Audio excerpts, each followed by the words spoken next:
ભાઈ 8 વાગ્યા 8 હજી અહીંયા હે સામે એટલે ને ટ્રાફિક અહીંયા બહુ હવે રસ્તા ફેલ થઈ ગયા ને કંઈક ટોલ નાકાના હિસાબે ટ્રાફિક થાય પુલ ને પહેલાં જામ પડ્યો હજી પુલ પૂરો નથી સામેને જો એટલી લાઈન નથી આવતી સામેના પુલમાં મોકલો અમારે 4 પટ્ટા હે ભાઈ આ પુલમાં 4 પટ્ટા પુલ હે એવો તો 4 પટ્ટા પુલ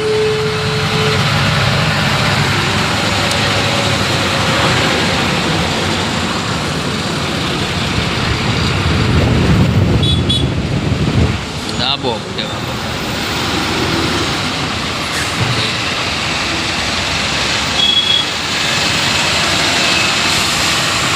આ પુલમાં 4 પટ્ટા પુલ છે ભાઈ પુલ મજબૂત કહેવાય આને કે તૂટી જવું જોઈએ એટલે વાહન ચડ્યા જોઈ લો હજી તો બતાવો